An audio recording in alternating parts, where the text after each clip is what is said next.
नमस्कार दोस्तों, आप सभी का वेलकम है एजुकेशन नॉलेज चैनल में। आज डिस्कस करने वाले हैं सीखने के प्रकार, टाइप ऑफ लर्निंग।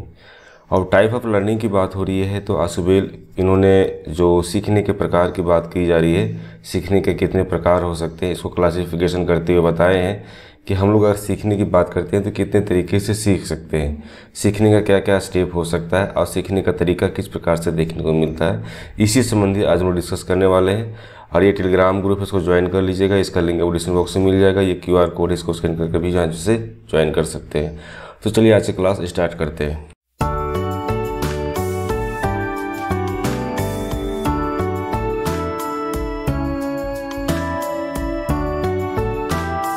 वीडियो को लाइक दीजिएगा और शेयर कीजिएगा अपने ग्रुप में। सब्सक्राइब नहीं किया, सब्सक्राइब कर लीजिएगा।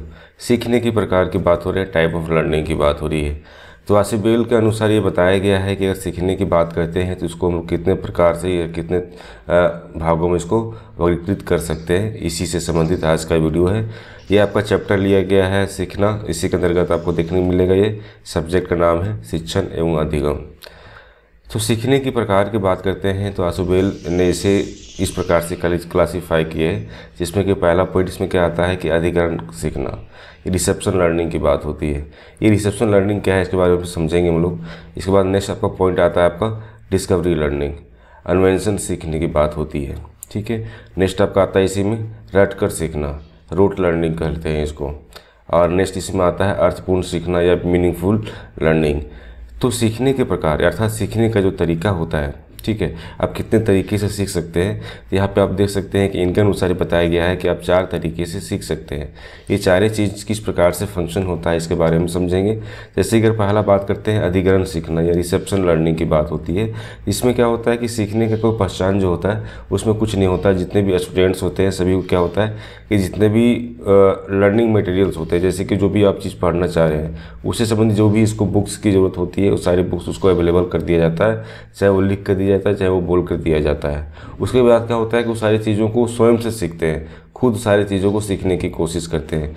एग्जाम्पल रूप में देख सकते हैं कि जो डिस्टेंस एजुकेशन होता है, और डिस्टेंस एजुकेशन क्या होता है, जैसे आप नालंदा से कहीं आप MA कर रहे हैं या फिर ग्रेजुएशन कर रहे हैं, ठीक है, या फिर आप इग्नू से कर रहे हैं, जो भी डिस्टेंस एजुकेशन जहाँ से आपको मिलता है वहाँ से क्या होता है आपको वहाँ से आपको बुक प्रोवाइड कर दिया जाता है और वहाँ पे क्या होता है खुद से आपको सारा चीज़ पढ़ना होता है। तो वो सारी चीज़ क्या होता है अधिकरण सीखने के प्रोसेस के अंतर्गत हम लोग देख सकते हैं।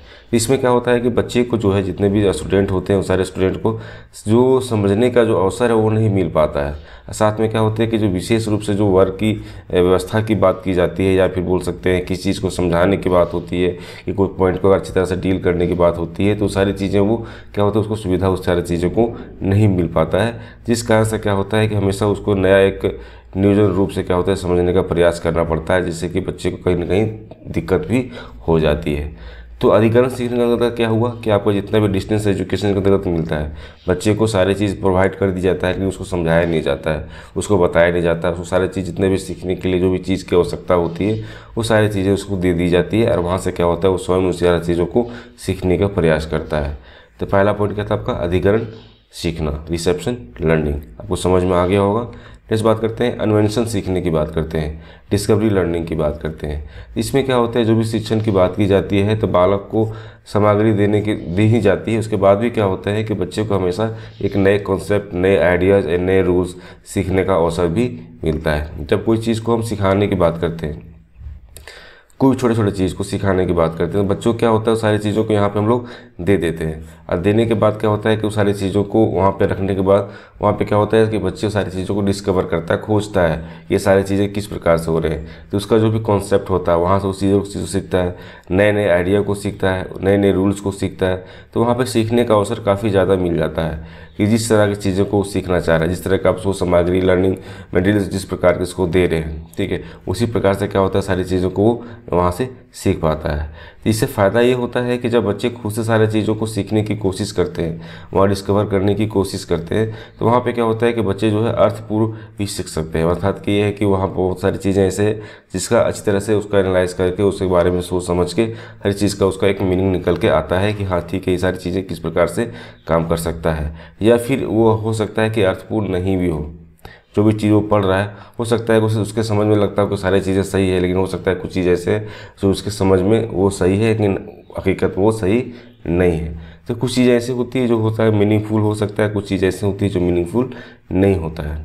ठीक है, नेक्स्ट बात करते हैं रट कर सीखना, रोट लर्निंग की बात होती है। तो सिंपल सी बात कहा गया है कि बालक को जो भी सामग्री सीखने के लिए जो भी आप बुक दे रहे हैं, जो जिस तरह का आप वहाँ पे मटेरियल दे रहे हैं बच्चे को, है ना, तो वहाँ पे क्या होता है कि बच्चे जो है बिना सोचे समझे क्या होते हैं सारी चीज़ों को रटना स्टार्ट कर देते हैं, उसको याद करना स्टार्ट कर देते हैं। इसको क्या बोलते हैं, रट कर सीखने की बात होती है। इसमें क्या होता है कि बच्चे में किसी प्रकार का कोई लर्निंग नॉनसेंस सिलेबस नहीं होता। दैट मीन्स कह सकते हैं कि इसमें कोई चीज़ ऐसी चीज़ें नहीं होती है जिसमें क्या होता है कि आप कोई चीज़ को समझा रहे हो, है ना। सिर्फ क्या हुआ कि सारी चीज़ों को दे देने के बाद क्या होता है कि वो सारी चीज़ों को एक तरफ से उसको याद करना शुरू कर देते हैं। नेक्स्ट पॉइंट इसी में आता है कि अर्थपूर्ण सीखना। अब अर्थपूर्ण सीखने की बात होती है, इसमें क्या होता है कि सीखने के जो भी प्रोसेस होते हैं उस सारे प्रोसेस में एक शिक्षण का जो है एक दृष्टिकोण जो है सबसे अधिक महत्वपूर्ण हो जाता है, क्योंकि इसमें सारे विषय को, जितने भी टॉपिक है, सारे टॉपिक को समझाना पड़ता है ना। वो सारी चीज़ें समझाना पड़ता है, बच्चे सारी चीज़ों को समझते हैं, उसके बाद क्या होते हैं वहाँ से सीखते हैं। तो समझ कर सीखने वाली बात होती है यहाँ पे कि ठीक है, जो भी चीज़ हम देख रहे हैं, जो भी चीज़ हम समझ रहे हैं, पढ़ाई कर रहे हैं, जो भी चीज़ हम स्टडी करने की कोशिश कर रहे हैं, सीखने की कोशिश कर रहे हैं, तो उसमें सारी चीज़ें किस प्रकार से फंक्शन हो रहा है, उसका कॉन्सेप्ट क्या है, उसका मीनिंग क्या है, वो किस प्रकार से कहीं पर लागू होता है, उसका किस प्रकार से सारी चीज़ों को यूज करना है। तो वहाँ पे क्या होता है, सारी चीज़ों को समझ के सीखने की बात कही जाती है। तो सीखने की जो ये सामान्य विषय जो भी हो सकते हैं, जो भी विषय आप ले सकते हैं, सारे विषय में क्या होते हैं कि एक तरह से ले सकते हैं कि जो अर्थपूर्ण सीखते हैं उससे क्या होता है कि बच्चे के अंदर जो स्वाभाविक परिवर्तन की बात करते हैं या फिर सार्वभौमिक विकास की बात करते हैं, है ना, यूनिवर्सल डेवलपमेंट की बात करते हैं, तो वो पूरी तरह से यहाँ देखने को मिलता है। ठीक है, तो इस प्रकार से हम यह समझे कि सीखने के जो प्रकार है वो आशु बेल के अनुसार किस प्रकार से दिया हुआ है। आज इतना ही। वीडियो को लाइक कीजिएगा, शेयर कीजिएगा और सब्सक्राइब कर लीजिएगा।